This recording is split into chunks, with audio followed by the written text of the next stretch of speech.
हम हैं असल में वफादार, हम अपने अल्लाह के वफादार हैं और अपनी शरीयत के भी वफादार हैं। तुम बेवफा हो, तुम सिर्फ ईश्वर के नाम पर, खुदाओं के नाम पर बेटियों का अपमान करते हो और भगवा रंग का अपमान करते हो, इसलिए कि शास्त्र कुछ कहता है और तुम बोलते कुछ हो। अब्दुल्ला क्या पर्दे में रहकर, बुर्के में रहकर, हिजाब में रहकर हमारी समाज की बेटियों ने क्या तरक्की नहीं की है? उठाओ, कर्नाटका की रिपोर्ट है कि मैट इंटर के अंदर सबसे ज्यादा बड़ा अगर टॉपर कोई लड़की रही है तो वो बुर्का पहनकर उस लड़की ने उर्दू मीडियम के अंदर जब एग्जाम दिया तो कर्नाटका पूरे सूबे के अंदर अगर कोई टॉपर है तो वो बुर्का पहनकर वो समाज। वहां का एक बाल मुकुंद ऐसे कोई नाम है वहां के विधायक का, और वो क्या है, वो संत है, महाराज है, योगी। योगी तो नहीं, मैं तो कहूंगा कि वो ढोंगी, राजस्थान का, जयपुर के अंदर। क्यों ढोंगी है?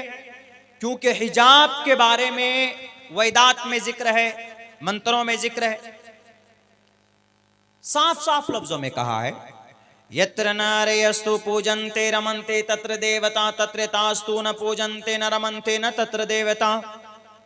औरत का सम्मान इस मंत्र में। दूसरा मंत्र यजुर्वेद का,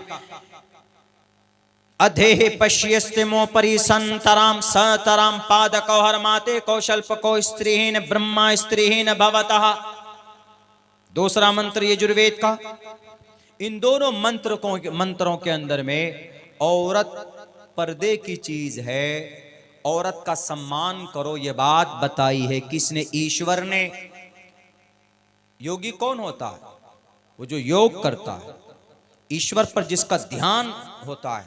लेकिन ये योगी नहीं है, ये ढोंगी हैं जो अपने शास्त्र को न पढ़ते हैं न उस पर गौर करते हैं। अगर कोई बेटी समाज की अगर पर्दे में चेहरे में पर्दा करे, चेहरे ढांप कर, बच्चे, बल्कि उन बच्चों ने चेहरे को ढांका हुआ भी नहीं था, चेहरे खुले हुए थे, सिर्फ स्कार्फ लगाए हुए थे और पूरी बॉडी ढकी हुई थी।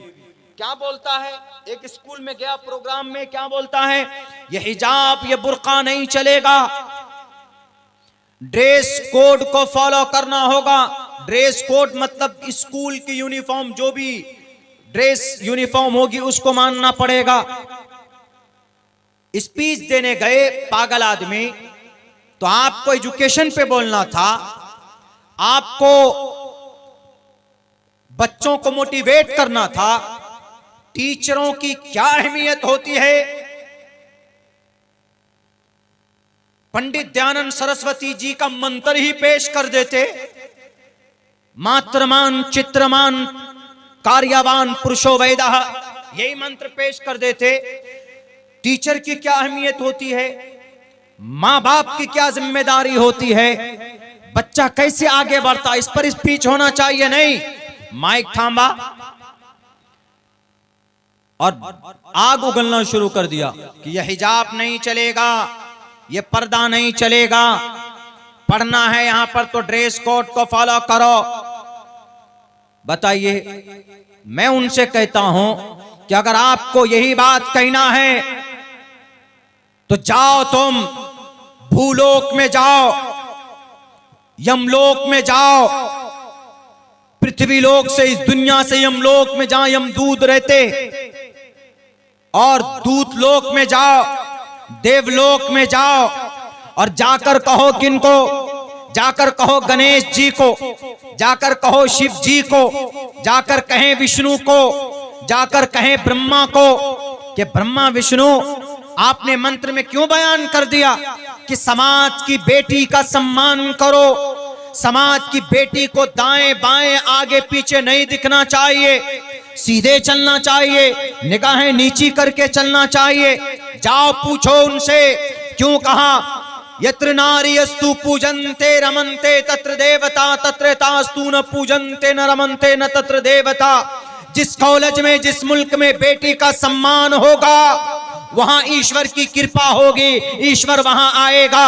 जहां बेटी की इज्जत नहीं होगी, जहां पर औरत का सम्मान नहीं होगा, जहां पर छात्राओं लेडीजों का उनकी इज्जत अफजाई नहीं की जाएगी, वहां पर ईश्वर कहता मैं नहीं आऊंगा।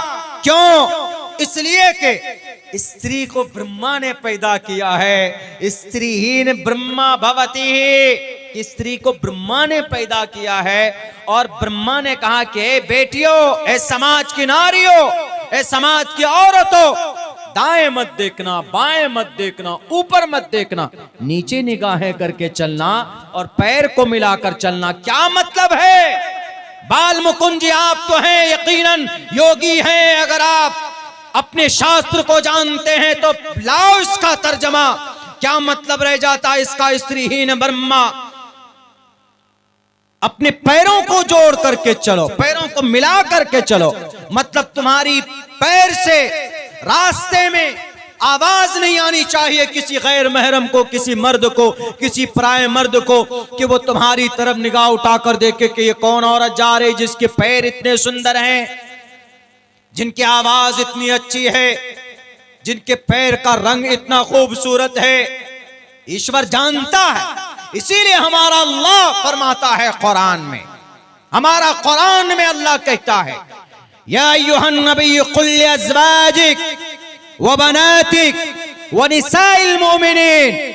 हम हैं असल में वफादार, हम अपने अल्लाह के वफादार हैं और अपनी शरीयत के भी वफादार हैं। तुम बेवफा हो, तुम सिर्फ ईश्वर के नाम पर, खुदाओं के नाम पर बेटियों का अपमान करते हो और भगवा रंग का अपमान करते हो, इसलिए कि शास्त्र कुछ कहता है और तुम बोलते कुछ हो। अब्दुल्ला सालिम कुरान के खिलाफ नहीं बोल सकता। हमारे कोई भी वक्ता हजरात जो आए हैं यहाँ पर अभी तक, जिन्होंने तकरीर की है, कभी भी कोई भी शरीयत के खिलाफ नहीं बोल सकता। जो शरीयत में है वही बात बताई जाएगी। लेकिन पता नहीं क्या भंग खाकर बैठे हैं, क्या नशा चढ़ा हुआ है कि होता कुछ है शास्त्र में, और अपने आप को नेता बनाने के लिए, अपने आप को क्रांतिकारी हिस्ट्रिकल इंसान मनवाने के लिए अनाप शनाप बयान देते रहते हैं कि हिजाब नहीं लगाना। क्यों नहीं हिजाब लगाएंगे? हिजाब से फायदा भी है ना। हिजाब से फायदा यह है कि समाज की बेटी की इज्जत होती है बिकॉज ऑफ हिजाब, बिकॉज ऑफ बुर्का, बुर्के की वजह से। और फिर पर्दा, हिजाब कुरान में नहीं है, शास्त्रों के अंदर अनेक जगह पर, मैंने तो 2 से 3 श्लोक पढ़े। इसीलिए हमारा कुरान तस्दीक करता है, मुसद्दक। क्या? या अय्युहन नबी, ए नबी, कुल लिअज़वाजिक, अपनी बीवियों से कहिए। कुल ऑर्डर है, कुल अम्र है, कहिए, say to the women, your wives. कुल लिअज़वाजिक, अपनी बेटियों से भी कहिए। कुल लिअज़वाजिक व बनातिक, अपनी बेटियों से कहिए, मोमिन की बेटियों से, मुसलमानों की बच्चियों से कहिए। व निसाइल मुमिनीन, और मोमिना औरतों से भी कहिए, सबसे टोटल। युदनीना अलैहिन्ना मिन जलाबिबिहिन्ना, घूंघट को लटका ले। युदनीना, लटका ले, टान ले, खींच ले, बड़ा कर ले। कोई समझाएगा ऐसा? कोई किताब समझा सकती है ऐसी बात है? कुरान क्या अंदाज है। युदनीना अलैहिन्ना मिन जलाबिबिहिन्ना, क्यों? ज़ालिक अदना अन युरफ़ना, ताकि पहचानने में आसानी हो। ये उस वक्त में था, उस वक्त ये कुरान करीम की आयत नाजिल हुई जब जनाब मोहम्मद रसूलुल्लाह सल्लल्लाहु अलैहि वसल्लम की पाकबाज औरतों के बीच में जब इस्लाम का पैगाम पहुंचा, तो वो लोग क़ज़ाए हाजत के लिए बाहर जाती थी। आज भी देखेंगे गांव समाज में है, जहां पर शौचालय नहीं बना है तो औरतें बाहर जाती। तो जब बाहर जाते थे वो औरतें, तो जो इज्जतदार औरतें होती थी, मोमिना औरतें होती थी, और उस जमाने में बांदियां होती थी, बांदियां। तो बांदी और घरेलू आजाद औरत, तो जो औबाश किस्म के लड़के थे, जो कुफार थे, मुशरिकीन थे, वो सबको छेड़ते थे। तो इसीलिए अल्लाह ने ऑर्डर किया कि नहीं, सबको नहीं, आजाद औरत है जो बांदियां हैं, दोनों के उसमें फर्क है।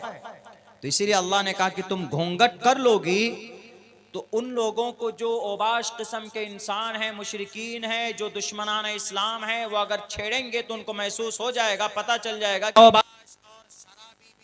होगा, कितनों ही शराबी हो, कितनों ही फसादी हो, वो सिर्फ इसके बुर्के की वजह से उसको सम्मान देता है, दिल से रिस्पेक्ट देता है कि नहीं, ये औरत बड़ी मुहज्जब है, ये औरत इज्जतदार है, इस औरत को छेड़ो मत, इस औरत के ऊपर गलत ख्यालात नहीं डाल सकता, वो नहीं सोच सकता इस औरत के बारे में, इसलिए can because and she is covered, वो पूरी की पूरी घिरी हुई, दुनिया जानती, मसल मशहूर है।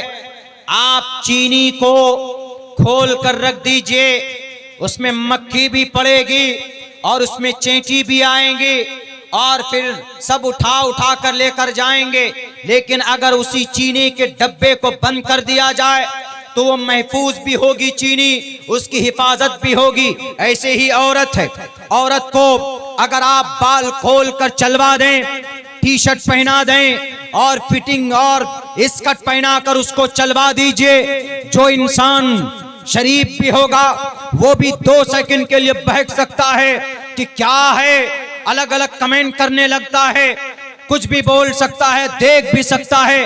अगर उनकी बेपर्दगी की वजह से अगर कोई इंसान हवस की निगाह से देखता है तो जितना देखने वाला गुनहगार होगा, तो क्या वो बेपर्दा औरत, क्या वो गुनहगार नहीं होगी? वो भी गुनहगार होगी।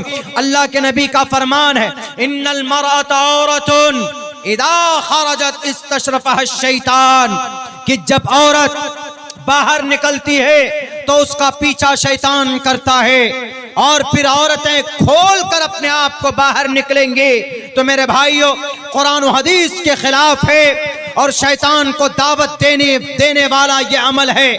और जब लड़कियां खुल कर बाहर निकलती, अपने आप को प्रोटेक्ट नहीं करती, तो जिना के वारदात होते हैं।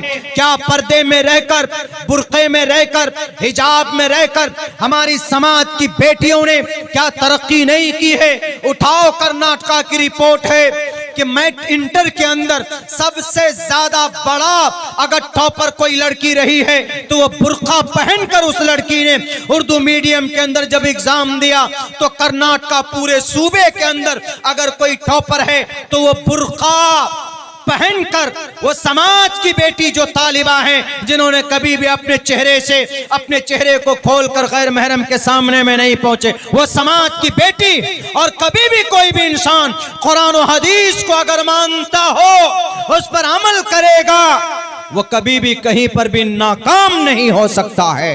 इस बुर्के का सबसे बड़ा फायदा तो यह है, बाल मुकुंद साहब, उसकी इज्जत महफूज होगी, उसकी तरफ कोई देखेगा नहीं, उसकी तरफ कोई हवस की निगाह से नहीं देखेगा।